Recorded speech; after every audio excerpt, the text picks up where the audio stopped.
Welcome, welcome, welcome. So we finally made it. Here we are. I've been looking forward to this particular episode since day one, quite frankly. I started doing this research over a year ago for Robert Rogers and the French and Indian War. And at first I thought maybe I would try to write a book. That just wasn't going to happen. But I did a ton of research and then I pivoted. I kind of got bored because it just months of research. And then I wrote a bunch of stuff. And so I jumped into the ancient Greek warfare stuff, which I obviously covered in my season one of the show. And that's really where conceptually I came up with the idea just to do a podcast, just to sort of talk about this stuff and explore certain ideas. But I knew then that I was going to eventually, after I finished all the Greek stuff and Sparta, I'd move into Robert Rogers and the French and Indian War. And I think we've done 5 or 6 episodes prior to this one, but this is the episode, in my opinion. This is the most exciting episode in terms of just like topic, subject matter. We are going to discuss the raid on St. Francis by Robert Rogers and his Rangers.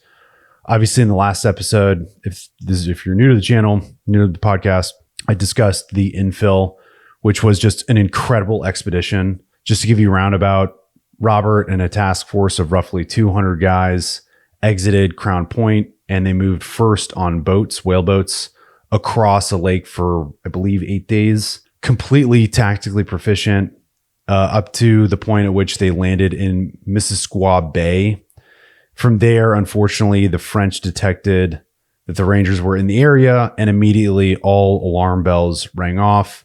The best French partisan officers went hunting for the task force of Rangers. And instead of going up this riverbed and traveling north, which would have been what we like to call an avenue of approach to St. Francis, and he would have gone up this river, and basically the river would have taken him right to the village. And the French officers were aware of this, and they assumed that that's what he would do. What ended up happening was Robert Rogers had the foresight to know that that's exactly what they expected. And so instead, he traveled up the butthole of a disgusting spruce bog for 8 days. During that journey, they were literally sleeping in reed beds up in the trees. And in that section, they actually lost 7 men, dead, obviously casualties.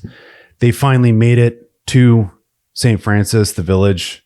I forgot to mention they actually had to cross the St. Francis River, which was a very intense moment. Didn't lose any men in that.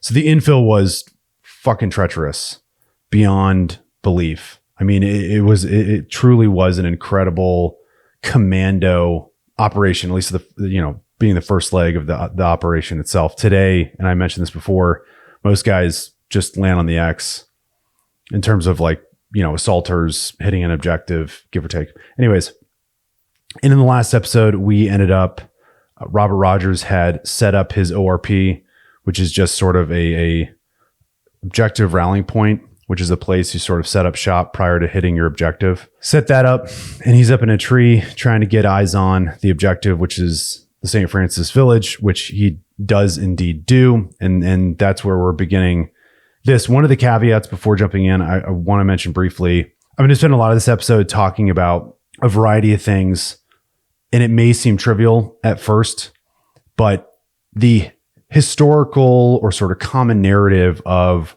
the raid itself, there are a couple main pieces that I think historians wildly overlook. And I'm going to basically spend a lot of this episode debunking a lot of things that historians purport to be fact. And if you're kind of wondering, why is he going into the nitty gritty of this stuff? I promise you there's a reason. Just stick with it. With that said, let's get into it. I'm Zach Masick. This is the Dead Warrior Society.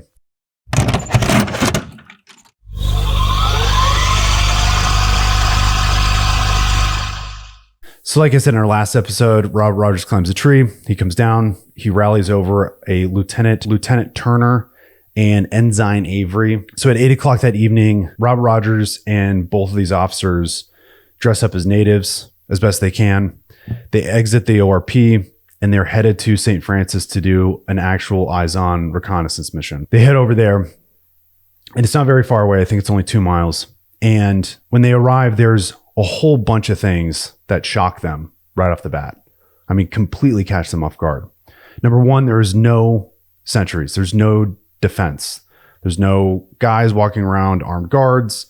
And this is despite the fact that St. Francis had been warned multiple times that Robert Rogers and his Rangers were in the area. There was a baseline assumption that there's no way these guys would attempt to go so far north into Canada to attack and target St. Francis. It had never been done before, and it was thought of as just being an impossibility. So that was number one. Number two, the village looked like no Native American village they'd ever seen. The Abenaki had the Abenaki had adopted a lot of European practices, a lot of European culture. And so the entire village looked like a French European town. The buildings, the structures were made of timbers and stone. They had glass windows. And just the general layout was very reminiscent of sort of a traditional colonial town. And in the center of the town, there was the council house where they had public meetings, public celebrations, and there was the actual church, the Jesuit church itself right there as well. The next thing that shocked them was that the town Robert describes it as being in high frolic. There was some kind of celebration. There was a bunch of disagreements about what the celebration was. The three main ones I could find: number one, they thought it was a fall harvest festival. Number two, they thought it might have been a celebration because of a successful hunt. And the third one is probably the most widely accepted reason why there was some kind of celebration. And that was because they were celebrating some kind of a wedding. Point being, there was some huge celebration. Everybody was out. There was a party in the council house. There were people running around. And finally, and this really caught the reconnaissance team off guard, throughout the entire village were poles set up. And on full public display were hundreds of war trophies, specifically scalps from killed and felled enemies over God only knows how long a period of time that the Abenaki had taken. Robert Rogers specifically notes in his journals that there were roughly 600 of these. Don't ask me how he knew that or came up with that number, but no one, as far as I know, has really disputed that. They were just everywhere. The point I want to make real quick with this is, if you were to go in, I've talked about this in a previous episode, and you do any sort of research, just Googling Abenaki, Native Americans, most of what you are going to find, even from very reputable websites, is that the Abenaki were very peaceful people. They traded freely with Europeans, and they were subtle people.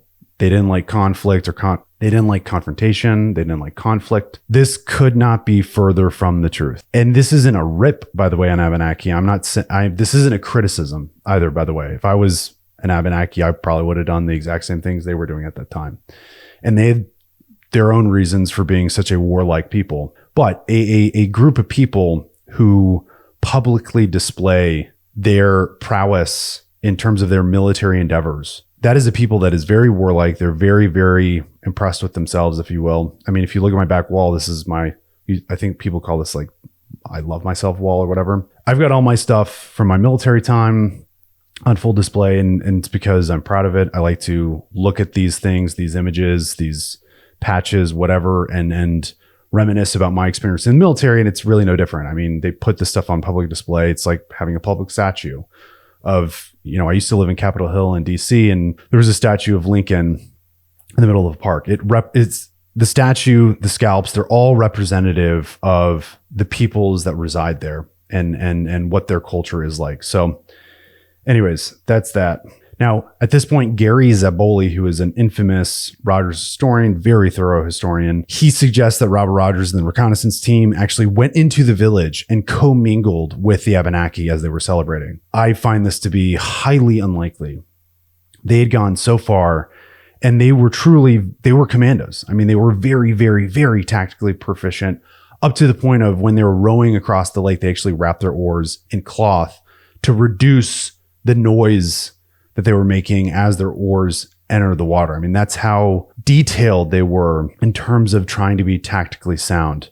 So the notion that they were just going to risk it all, so to speak, by going into the village and commingling with these people is far-fetched, to say the least. Moreover, he makes the claim that the Abenaki were very used to outsiders coming and visiting the village, and therefore Robert Rogers would go unnoticed. Again, I don't think this could be necessarily the case. Yes, they had travelers coming through, most of whom were natives and or French. And this is a small community, as we're going to get into the numbers here in a second, but there's only approximately 500 people. I mean, everyone knows everyone. If you're from a small town in the United States, even if there are 10,000 people, everyone knows everyone. I used to live in Jackson, Wyoming, and I think the population there fluctuates between something like 16, 17,000 people. And even in that size of a community, everyone has heard of everyone. Everyone kind of knows everybody. So again, the notion that they just waltzed in and went completely unnoticed is like I said, I think it's probably not true. As evidence, further evidence of their tactical proficiency and their concerns of being noticed, we have a ranger named Lieutenant Turner who actually low crawled closer to the village. And as he was low crawling, we have an account from him that claims that there were people having sexual intercourse in the tall grass. And he says this, quote, "I saw two lovers, a very fetching white lass and an Indian sparking in ye bush," end quote. So again, the notion that they just walked around to the village is belied by the idea or the notion that actually Lieutenant Turner was low crawling. If he wasn't concerned about being seen, he would have just walked over. Okay, one of the things, like I said, we're going to go into the details here, and it has larger implications for whether or not the raid was successful, is how many inhabitants were in the village. According to a French Jesuit priest who resided there at the village, he claims there were roughly 500 inhabitants at the village. He also suggests that half the village was not present before the raid and during the raid. One thing we have to point out about, like all of our contemporary sources, they all have their biases. The French priest Robom, he wanted a number of things within the historical record. Number one, he wanted to downplay how many warriors were actually present, mainly because in terms of morale of his troops, of his Native American bands, his war bands, it would be devastating to know that the Rangers had not only penetrated deeply into their territory, but also had successfully destroyed a village and destroyed hundreds or a multiplicity of enemy combatants or their allied combatants, if you will.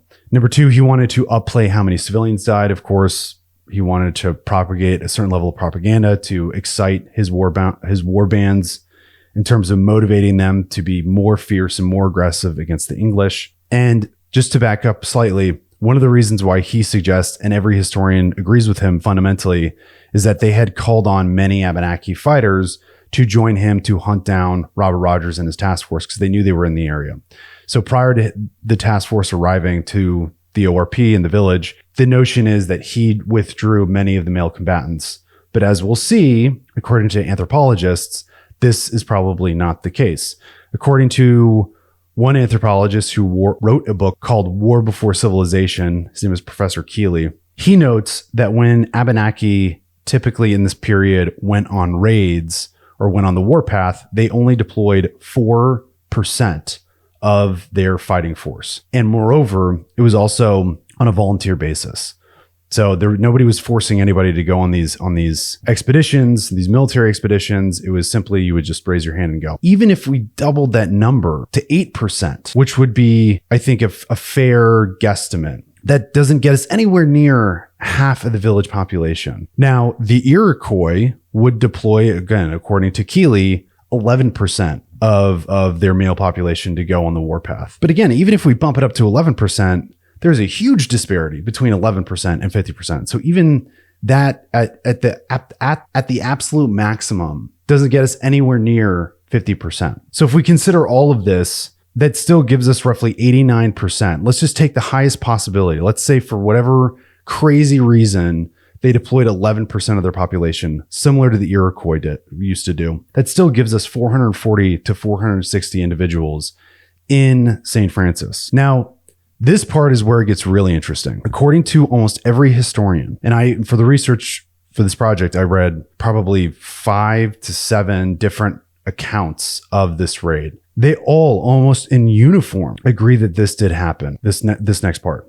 So according to the primary account, the primary narrative, there was a friend, one of the rangers in the task force, went into the village, snuck in, and there was a young female, a girl, that was overheating from the celebration in the council house that made central structure. And this individual went up to them and basically warned the girl that the Rangers were there and she needed to round up as many people as she could, and so they could exit the village and go into hiding and therefore be safe. And according to this source, according to the individual who got this information, his name was Gordon Day, and this was in the 1950s. I think it was 1959. According to this oral account, this ranger said this to her, the girl, quote, "Friend, I am your friend. And those enemies, those strange Iroquois, they are there in the little wood that when all the Abenaki leave for home, they would kill them all, their husbands, and burn your village. And I come to warn you." From here, the story goes that the girl ran into the council house, warned them. Most believed her, although many did not.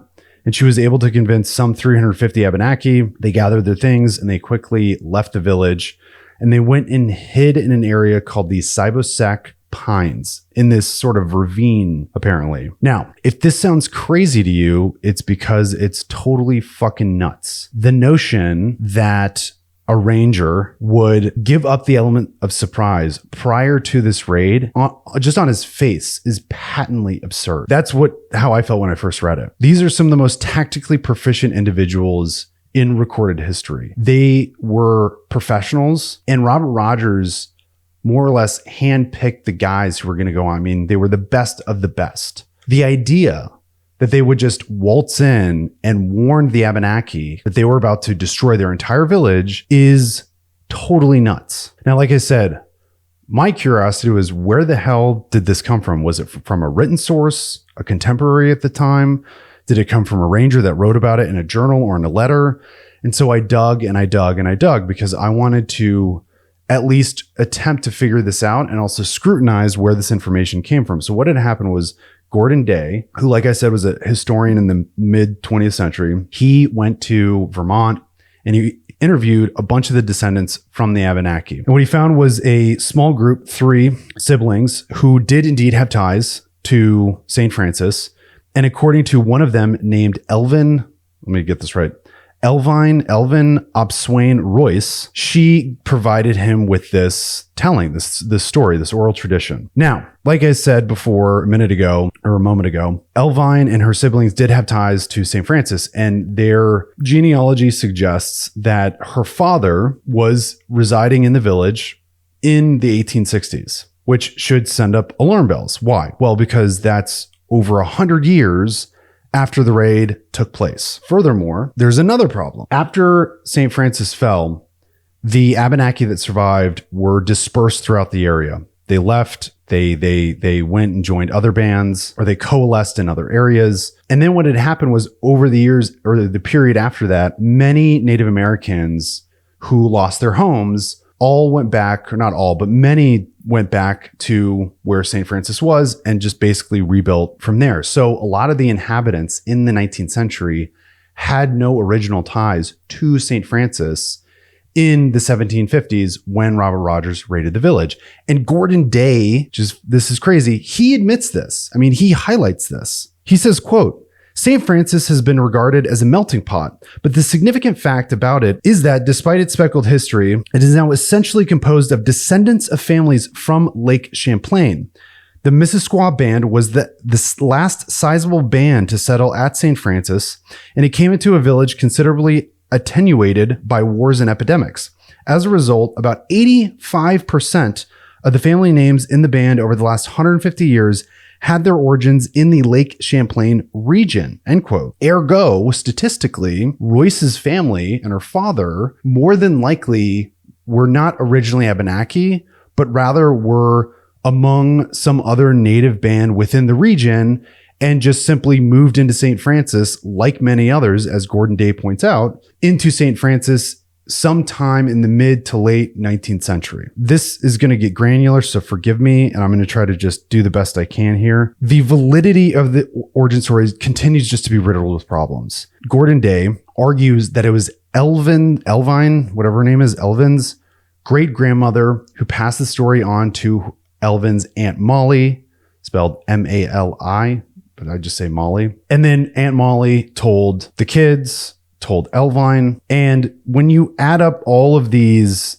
ages, essentially just to break it down, her great-grandmother would have had to live to be at least 100 years old. And I could go into the details of this, but just to save time and energy and not bore you to death, the likelihood that her great-grandmother lived to be that age, and then also her Aunt Molly would have to also have been very, very old to pass along these stories is insanely, it's a stretch. It's a huge stretch. If you look at the statistical likelihood or the average age, the average lifespan during this period, it was most people didn't live beyond their late 30s and 40s. So this, again, the statistical likelihood that her great grandmother lived to be well into her hundreds to then pass on this story to her Aunt Molly, who was a young woman at the time in her 20s and 30s, it just, none of this lines up in terms of just their ages. Another problem, another sort of plot hole in Gordon Day's entire argument is that Elvine was the only one of her three siblings,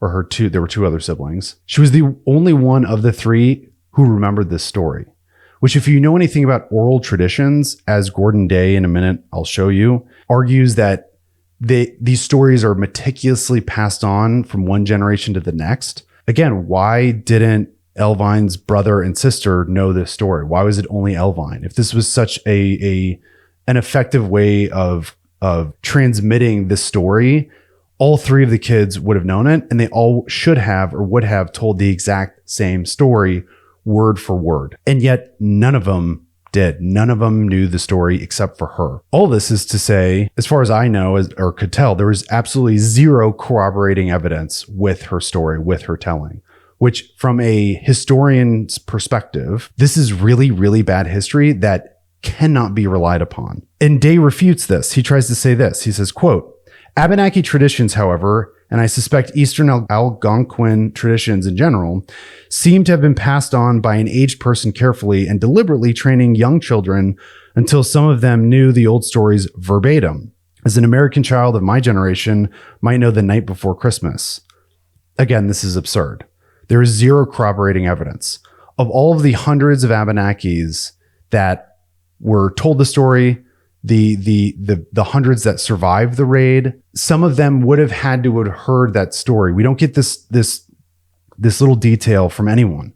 We don't get it from French officers at that time, contemporaries. We don't get it from any English raiders from the raid itself, who certainly would have seen something amiss if hundreds of people were missing and it was just a skeleton crew in the village. And again, the notion that this was somehow meticulously passed on, this can just be debunked within her oral tradition, point blank. Another plot hole, Gordon Day argues that this was meticulously passed on from one generation to the next, yet Elvine's siblings didn't know it, and neither did Elvine's daughter or granddaughter. Again, this completely explodes Gordon Day's narrative. In 2006, a professor named Marge Brucock interviewed Elvine's just her granddaughter. And her granddaughter states this, quote, to think that my grandmother had known the story and that no one had heard the Abenaki version in over 200 years, it really made me see my grandmother in a different light when I realized that she knew this amazing piece of history. This of in itself completely debunks Gordon Day's notion that this story was passed down as a formal oral tradition. She didn't pass it on to her daughter, and she didn't pass it on to her granddaughter, which if it was a entrenched oral tradition, she surely would have done. Now, like I said a minute ago, the story, the lines she gives, the snippet and the audio recording is full of numerous problems. Number one, the story relies on the fact that this girl, this female, was young. And the reason why that needs to be pointed out is because part of the reason why the entire tribe didn't necessarily believe her was because she was a little girl. It was like the boy that cried wolf. And so only some of them believed her, only some of them ended up exiting the village, while others remained. Yet in Elvine's story, she flips and flops back and forth between describing this person as a young woman and a young girl. After being warned, Elvine says this, quote, the young woman went into the council house and warned the others, but then, quote, some did not believe her because she was so young, because she was a child, end quote. So it's completely unclear what age this person is. Are they a woman? Are they a young girl? If they were a young woman, then Presumably based on Elvine's telling, they would have believed her, but if she was a young girl, then no one would have believed her. But within the context of this oral tradition that was meticulously passed down, it's completely unclear which one she was. And therefore the oral tradition is not, as historians would presume it should be, which is consistency across the board. Moreover, again, diving even deeper into this, in this specificity of this oral tradition here, the friend that warned her the Iroquois are coming, the friend that warns this girl doesn't warn her that the Rangers or the English or the colonials are coming. This individual warns her the Iroquois are coming. And the word she specifically uses to describe in this language, she uses the term magwak, spelled Magwak. Magwak literally means man-eater, which is often referred to either as Iroquois or is in reference to either Iroquois or Mohawks. And the reason for that is because Iroquois and Mohawk were known to actually eat their enemy, their felled enemies. And one historian, or I guess all of them, suggest that this could mean fierce warrior or sort of fearsome enemy, if you will. And it's a sort of umbrella term for any enemy of the Abenaki. But again, she uses a very specific term that is in reference to a very specific enemy. And then there's another historian, I think it was Brucock. There's a historian that says, well, some historians try to argue or make this attempt to claim that this little girl didn't really know or wouldn't have known what a Ranger was or what a colonial was or what a British European enemy was. And therefore, this friend used a term that she would be more familiar with. But this belies the point that the entire village is covered in English scalps, and her people had been waging war against English settlers, English colonials, Irish, Scottish, Ulster Irish for over 100 years. So surely, even if she was a little girl, would have known the difference between an Iroquois and a colonial, and known that a colonial or an Englishman was still an enemy. Now, like I said a moment ago, when this girl warns the community, a huge swath, there's a huge exodus of people, and they go and hide in what are referred to as simply the Pines. Dr. Tucker, who wrote a book called Roger's Raid, he was a historian for the Department of Defense, and he wrote a multiplicity of history books.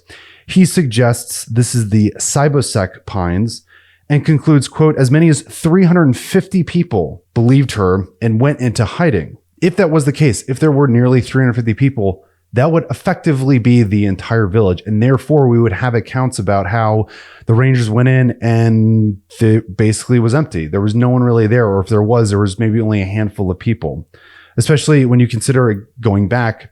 There were arguably 500 inhabitants. My numbers, based on all the source material I can find, suggest there were probably 440, 450, maybe 460. So again, 350 people leave. That only leaves you with a very, very small group of individuals remaining in the village. But once more, our contemporary sources from Robert Rogers, from his men, don't indicate this at all. Things continue to fall apart. Rogers makes no mention of a mass exodus. He makes no mention, neither do his men, of people all of a sudden going from the council house, rushing out to their homes, grabbing their things, and then leaving in mass. He makes no notes of this. Not a single minor detail does he provide for this event happening. And he's in the village, by the way, from 8 p.m. till 2 a.m. in the morning, which means that in order for all of these people to leave without him noticing, somehow they would have to know that he was going to leave at 2, and they would have a window of opportunity between 2 and maybe 4 a.m. before the raid is initiated, before the Rangers get into place, where within that window, they can all grab their things and leave. This seems wildly impossible. How are you going to get hundreds of people, particularly children, the elderly, and everybody else in between, to go get their things and then very quietly move into a nearby ravine and hide? I mean, again, children and the elderly are not known for being hasty or quiet. The fact that Rogers makes no mention of this, and the fact that none of his men make any mention of this in letters or diaries or anything like that, makes it seem just so beyond impossible, if not completely far-fetched. This alone to me is kind of the nail in the coffin. I mean, there are plenty of nails in the coffins in this ridiculous notion. No substantiating evidence for. There was no other corroborating evidence that this happened. Now, this is the craziest part. Another historian named Lochester, he spent decades writing a multi-volume series on Robert Rogers, and he spends an entire book writing about the raid itself.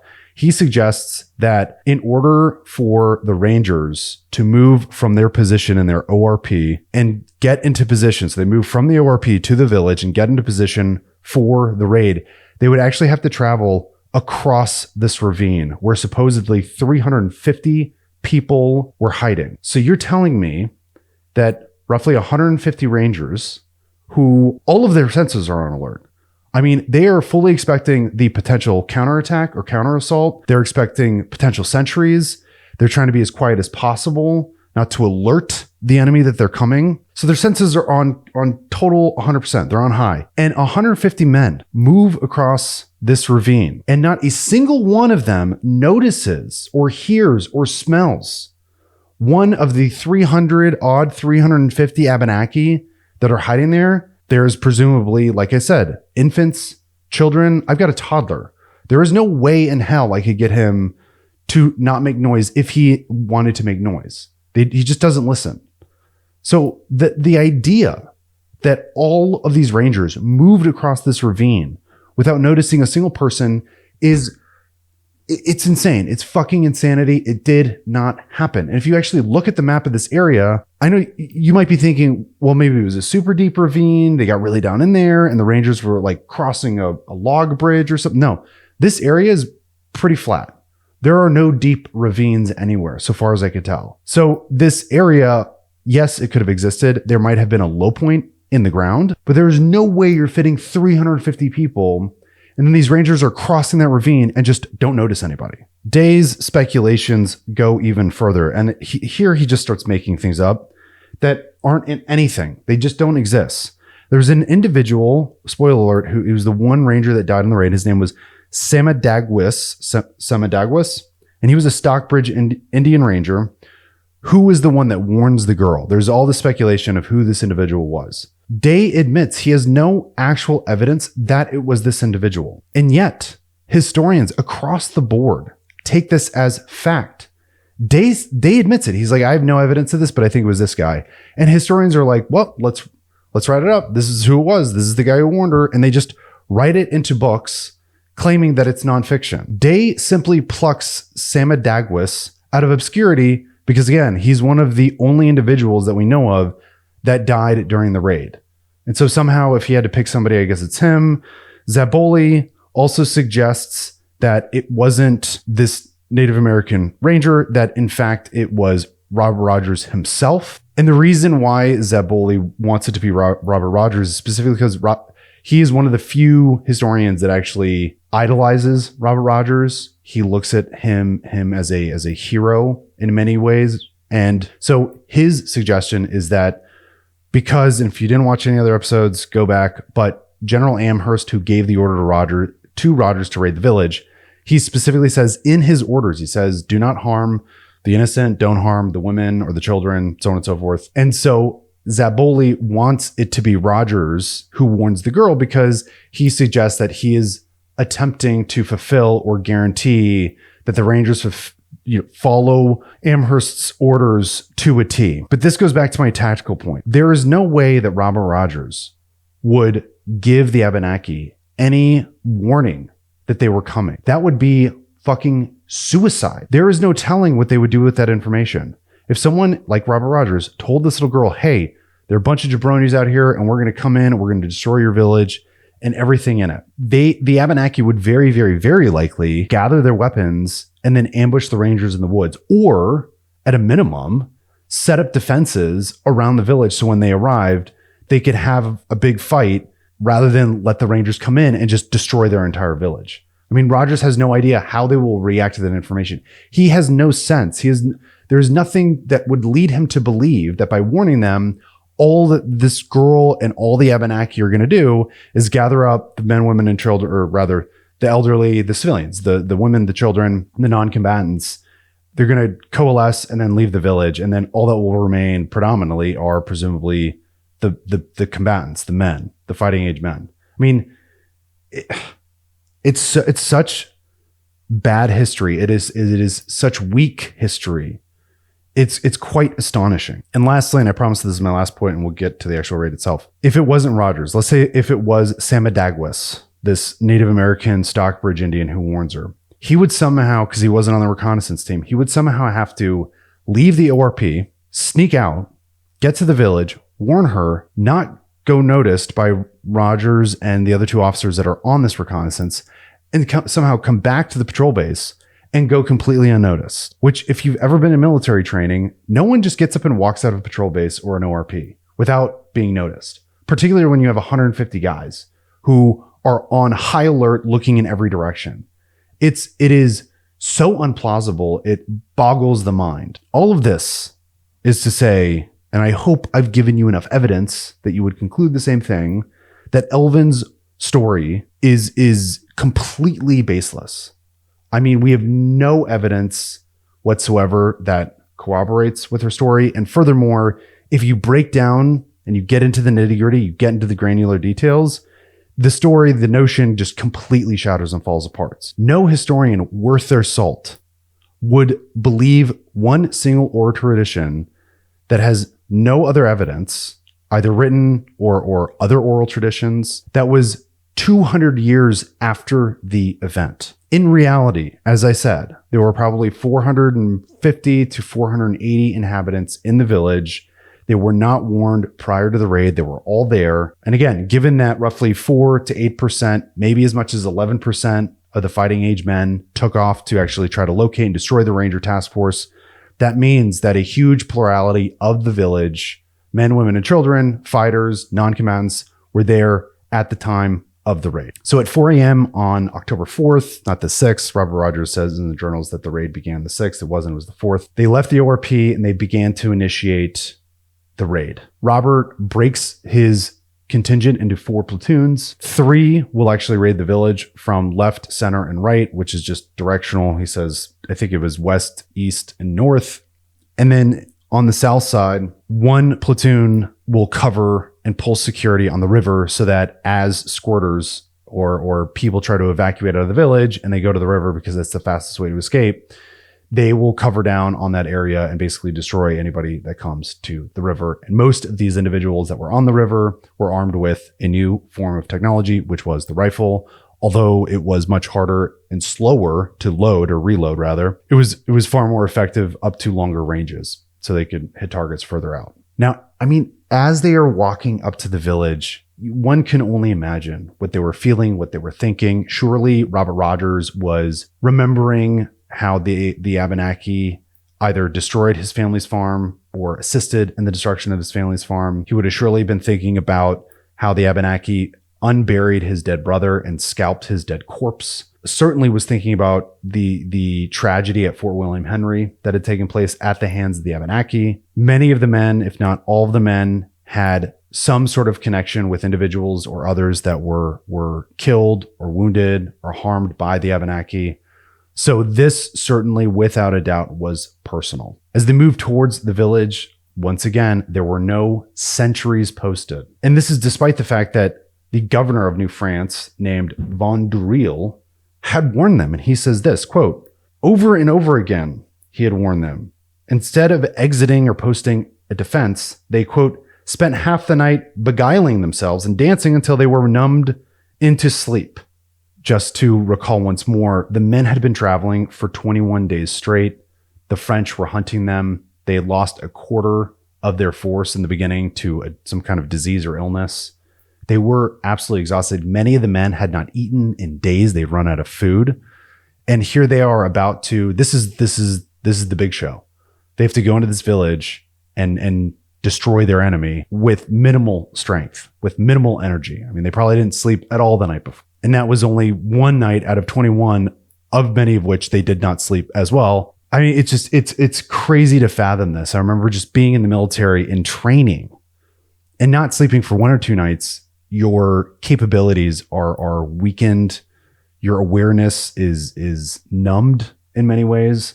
But here they are, they're at the outside of the village and they start to prep their gear. Again, they only have one shot on the musket, and this will be a close quarters battle. Make no mistake. They may get 1 or 2 shots off if they're lucky, but they're over 60 structures, and they're going to have to clear out many of them, if not all of them. And once you're in the structure, it's not like you're a modern day assaulter and you've got a rifle with 30 rounds and then you're plussed up on magazines and you can do a quick reload. You've got one shot. So they prep their bayonets, and many of them prep tomahawks and knives. It's just thinking about it. It's just such a wild concept that you knew you were about to go in and just have this melee, this hand-to-hand combat. It's fucking wild to think about. But they did. They prepped their gear. They got their stuff ready to go. And the signal to launch the attack was going to be from Robert Rogers himself. Once everybody was in position, they went in pairs, 2 men per structure, and they covered down as best they could. And once they were all in place, Robert Rogers gave the shot. Now, according to our sources, our contemporary sources, apparently someone accidentally fired too soon. That wasn't Robert Rogers. It's unclear who it was or why they fired a shot. Regardless, Robert Rogers ended up firing another shot, which did initiate the attack. A Lieutenant Jacob Farrington and Sergeant Benjamin Bradley first entered the house that they were standing outside of, which was where apparently the wedding had occurred. And they blew open the door using both of their shoulders, which is quite a breaching technique. They entered with so much force that Sergeant Bradley literally fell on top of the newly married couple. And according to Caleb Clark, who was the grandson of John Stark, who was an infamous officer, ranger at this time. He also was a general in the Revolutionary War, and he wrote his grandfather's biography in the 19th century. And according to him, they dispatched everyone inside this house. The Boston Gazette later reported, quote, "The Rangers fell on as one, broke open their houses, shot some as they lay in bed, while others attempting to flee back ways were tomahawked or run through with bayonets. As the men attacked the village, they cried out, 'Fort William Henry.'" Again, for those of you who don't know or you didn't listen to previous episodes, that was an infamous massacre executed by the Abenaki. So this really reinforces the idea as to at least a large motivation for these guys to volunteer or be tasked with this raid was indeed retribution for what had happened there. The Rangers, of course, inadvertently reminding the Abenaki, you reap what you sow. The Abenaki famously had raided a 400-mile stretch of colonial settlements in New England for well over 100 years. And this, unfortunately for them, was certainly you reap what you sow. You live by the sword, you die by the sword. The assaulters went from door to door in pairs, clearing at houses. They were shooting, they were stabbing, they were bashing natives over the head with their tomahawks. Rogers' 4th platoon, the one that was stationed on the river, they just went to work. Many Abenaki attempted to flee and escape by way of the river. They jumped in the river, they jumped in canoes, they fought with one another. It was a complete horror show at the river. Many people were drowning because they were fighting over canoes. Captain Ogden, one of the Rangers, he later noted in his report to General Amherst, quote, "Some children suffered by their attempting to carry them off by the water. At one point during the fight, many of the combatants attempted to hold themselves up in the council house. There were slits, actually, ironically, because they didn't use them for defense purposes, but they were literally slits for sticking their barrels out of to engage a potential raiding force like this situation. And so they started fighting the Rangers from there. We have actually found rounds in the north end near those slits, which again is just further physical evidence of all of the stuff that's happening, corroborating our contemporary sources who described this scene. Sergeant Bradley and a handful of Rangers pursued a group of Abenaki who fled into the church for sanctuary. At this time, there is deep strife between Catholic and Protestant. Catholicism was in many ways at war with Protestantism still in this period. And so a lot of the propaganda that came out from the French Jesuit priests was how evil the English were, the Protestants. And so even though this was a church, it was a holy place, the Rangers basically didn't consider, it was fair game. They went in, they killed anybody in there, and they began to take all of the loot. And there was a lot of it. There was lots and lots of booty that the Abenaki had collected. It was one of the most wealthiest Native American villages in the entire region, specifically for two reasons. One, the loot they had stolen from colonials, from settlers, from raids they had completed, and then also ransoms. So they would take prisoners, they would ransom them, they would get paid out, and they would sometimes or most times send those individuals home. So all of this treasure, all of this wealth was still in St. Francis, and a lot of it was held within the church. According to the New York Gazette piece written in November of 1759, Rogers was in the thick of it. The article says, quote, "The major, who was never known to be idle in such an affair, was in every part of the engagement encouraging his men and giving directions." Now, some naysayers may say this is just fluff, but it actually coincides with Robert Rogers' own telling of when they were fighting the battle on snowshoes. When his men were feeling weak, he gave them encouragement. Just more evidence of how effective Robert Rogers was and how intelligent he was as a military partisan officer. By 6 a.m., so nearly 2 hours later, Robert Rogers gave his men the order to torch the village. They believed that they had cleared all the structures out of any individuals. Unbeknownst to them, however, many of these homes, many of these different structures had in them lofts and crawl spaces, which they just didn't know existed. And when they went to torch them, they realized that there were people still inside. Rogers notes in his diary that, quote, "The fire consumed many of the Indians who had concealed themselves in the cellars and lofts of their houses. There are various reports that document that prior to the burning of the council house," again, remember where many of the Abenaki combatants had holed themselves up to use as a sanctuary to fight the Rangers.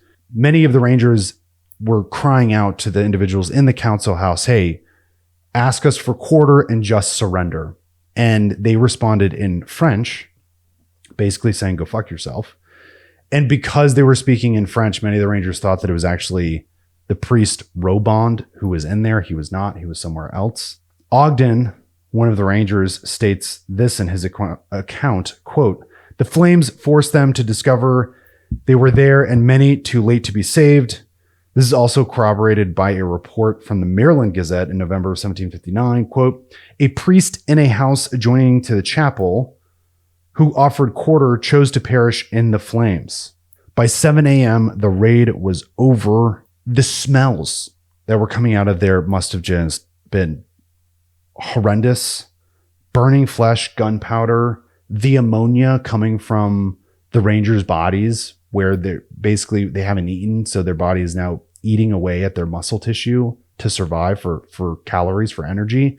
And it gives off this sort of ammonia odor.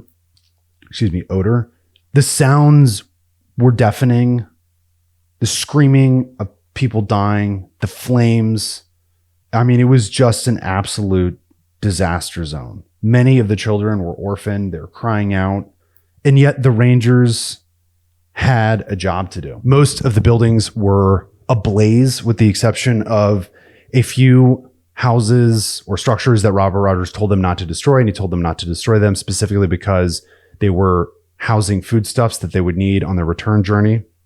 Although Rogers directed his men to load their packs with as much food as they could, many ignored him and instead tried to grab as much wealth as they could that had been stolen from English settlers and forts over the last 100-odd years.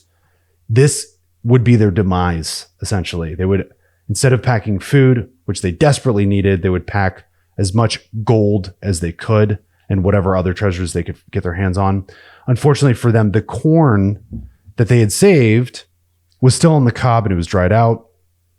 I won't pretend to be some kind of like genius when it comes to Native American food and how it was processed, but essentially they would strip the corn of these kernels that were dried. They would turn it into some kind of a fine powder and use it as flour to process food. The Rangers didn't know this. They just thought they could eat it off the corn. They could not. But put that aside, some of them still tried to pack the stuff. According to one report, the men recovered 170 guineas of gold. Other details of the treasure they had found, one ranger notes, quote, Rob Pomeroy Showed me a ruby he took from a savage, big as an eye. Robert Rogers and his men took 20 POWs. He ended up letting go all but 6, simply because he could not egress back to fort number 4, which is where they were going, fast enough with all of the enemy French and natives that would be certainly on their trail very, very quickly. This was, of course, the most dangerous point in the mission, would be trying to get back to safety.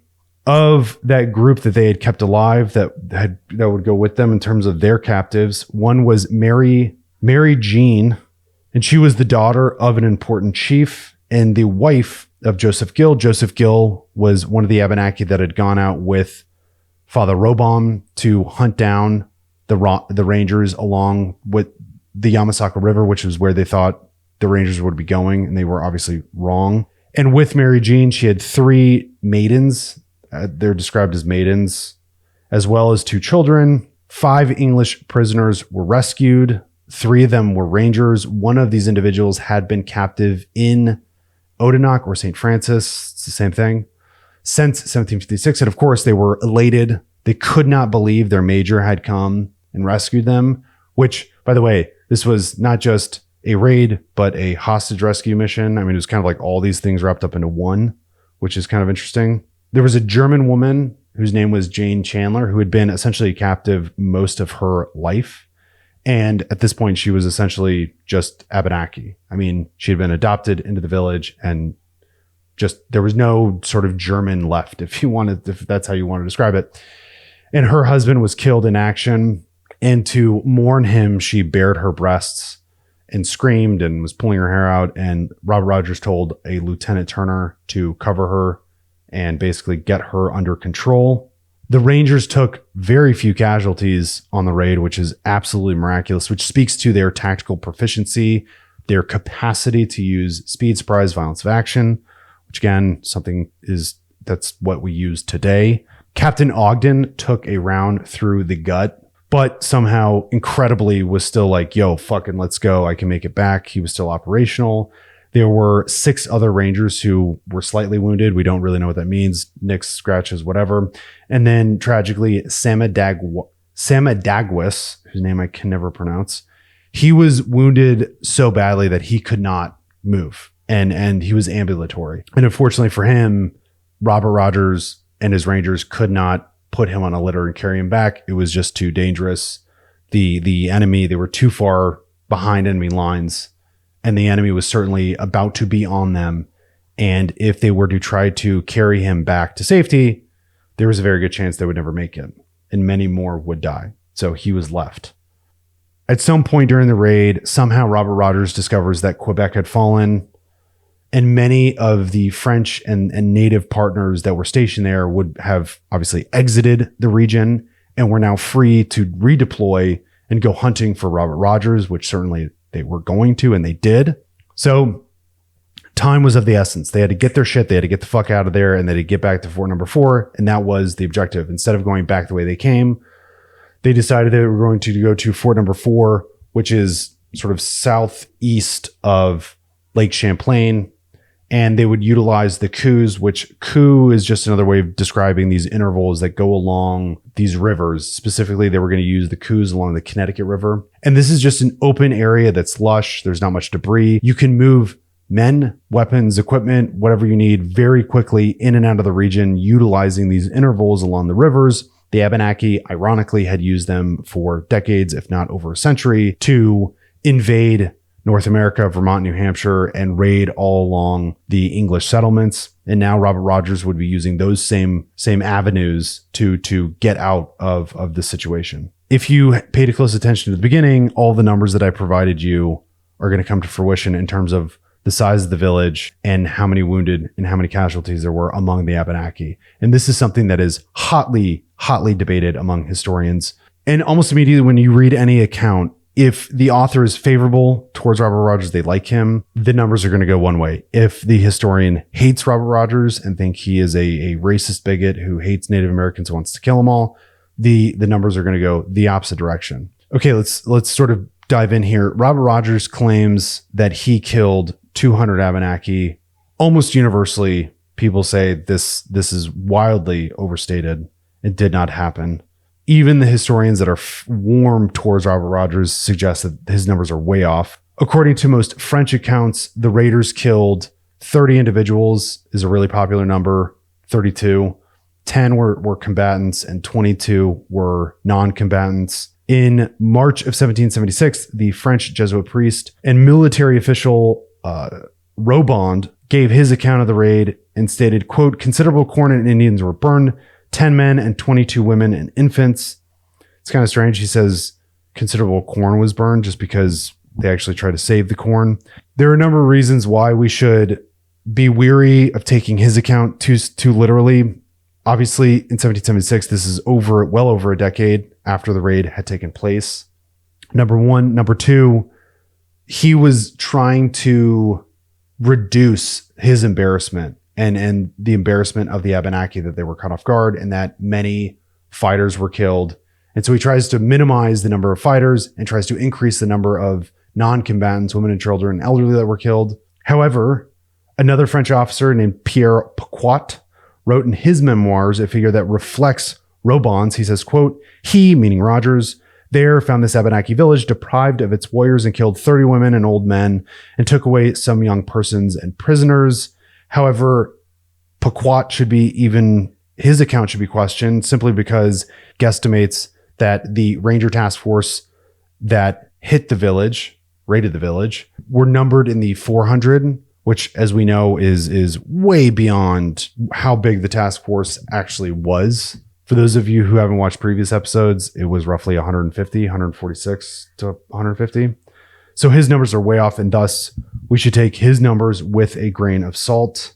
The French governor named Vanduril, I think, suggests that many Indians had been killed, including the head chief. He first received word of the raid from when, quote, 5 wounded Indians from St. Francis had arrived in Montreal the day after the raid and spoke to him. Now, on the English side, we have completely different numbers. A provincial soldier from Fort Number 4 claims that roughly 140 Abenakis were killed, while Lieutenant George Campbell estimates that the numbers were roughly 65 to 80. Okay, so again, depending on what historian you look into, Zaboli, who loves Robert Rogers, suggests that the best number we get, the most credible number we get, is actually from that provincial soldier from Fort Number 4 at 140.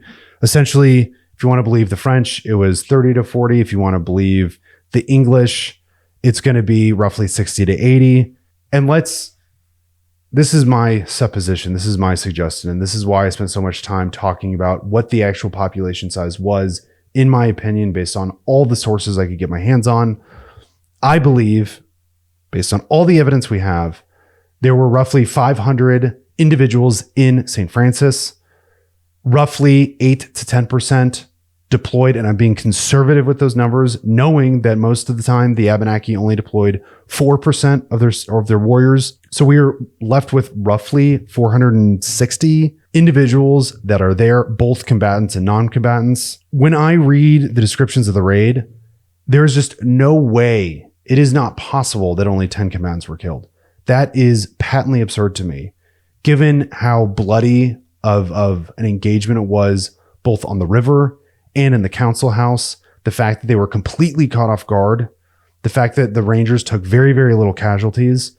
Their effectiveness was, without a doubt, incredible. I mean, they were just, this raid was one of the most effective commando missions in that era, if not the most effective commando mission in this era. Therefore, it seems more than likely that roughly 80 to 100 enemy combatants were killed, and roughly 20 to 30, maybe as many as 40 non-combatants were killed, if we consider that many of them would have hidden in the lofts, and or some were shot at the river, were drowned at the river, which again brings us to that provincial soldiers number at Fort Number 4, which roughly was 140 Abenaki. However, if you do the math, that still leaves roughly 340 individuals that were there that didn't perish, that we just don't know. There's a big question mark. And most historians, again, going back to what I originally discussed, and this is why I had this long discussion at the beginning about this oral tradition, many historians argue that they were warned before time, and they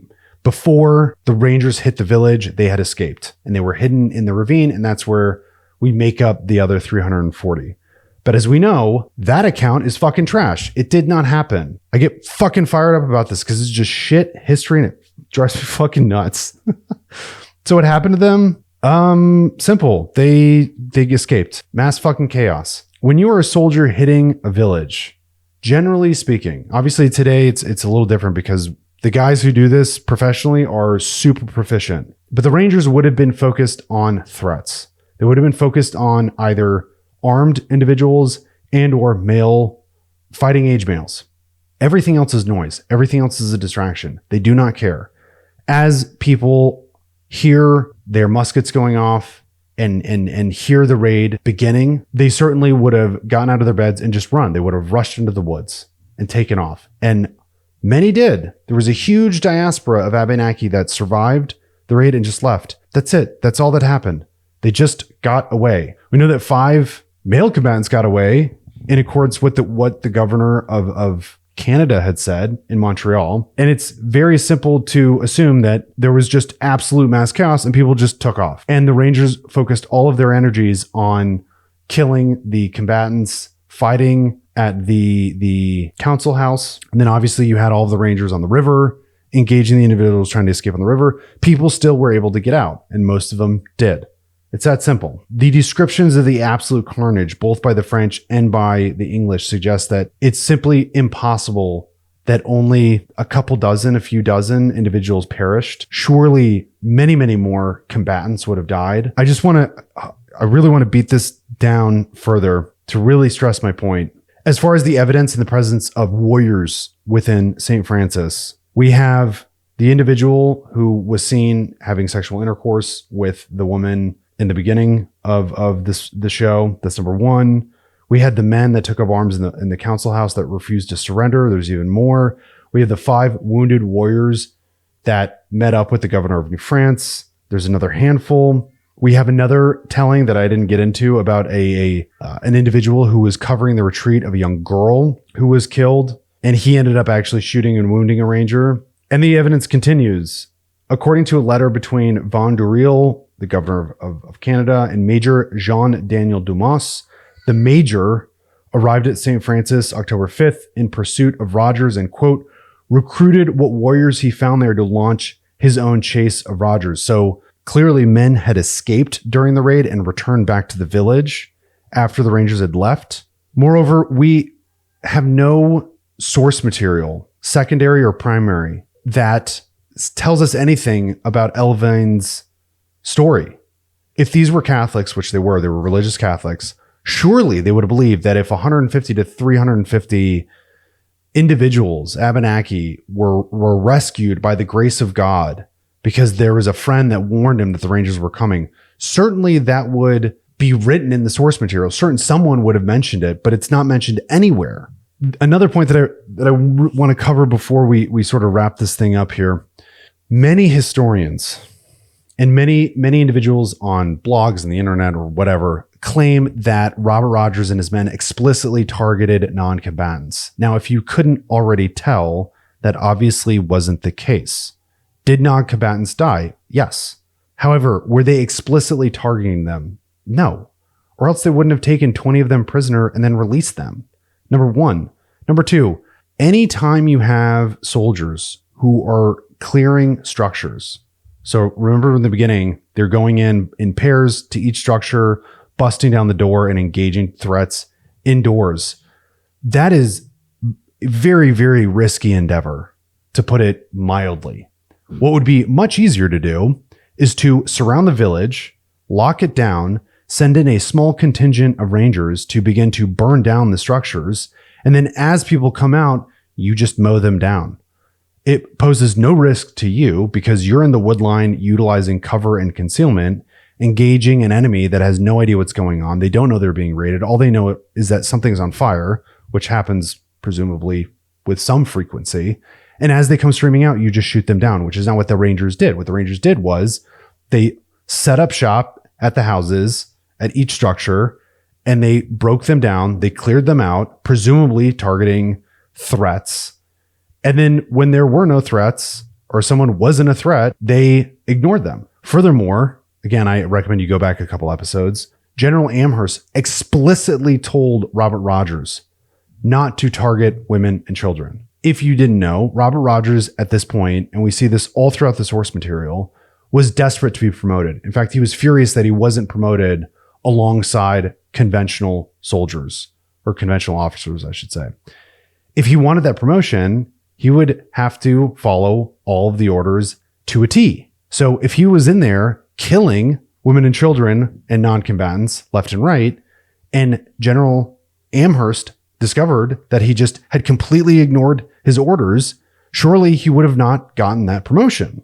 Finally, and this is sort of my last point, the British and the colonials, they despised the French. One of the reasons they despised the French was because the French, and especially their native allies, were more than willing to ignore articles of war, the rules of engagement, and very often would kill or massacre English civilians and or soldiers that had surrendered or given themselves up. They would often take them captive. And the English saw themselves as morally superior individuals when compared to the French. If they went into the village and they just started doing what their French counterparts had been doing for decades, then they would not be able to claim moral superiority. So in terms of how they saw themselves existing in the world, existing in this war, existing in this region, they were not going to commit the same atrocities that they claimed the French were committing against them and their people. Rogers quickly rallied his men and formed them up into columns and prepared them to move out of the area. They returned to their ORP and collected all their gear, got their packs, and they immediately moved out. The only individual that was left remaining in the village was Samadagwis. And eventually, the Abenaki that had fled and survived the raid came back and they discovered his body. And according to testimony at that time, the ranger, the Stockbridge Indian, requested to be baptized. The Abenaki gave him a Christian named Sabbatus, and then they summarily caved his skull in with a tomahawk. This concludes the portion of the raid. In the next episode, the last episode of the series, we're going to get into the exfil, essentially a mad dash back to Fort Number 4. It was tragic for the Rangers. It was absolutely devastating. Frankly, it's one of the things, it was so many of them were wounded or killed or captured on the exfil that many historians argue the raid was a moot point, that it was wildly unsuccessful because of these failings returning home. We're going to get into all those details and wrap up this season of the Dead Warrior Society in terms of the discussion of Robert Rogers and his Rangers and the French and Indian Wars. I am Zach Masick. This is the Dead Warrior Society. We'll see you next time. Deuces.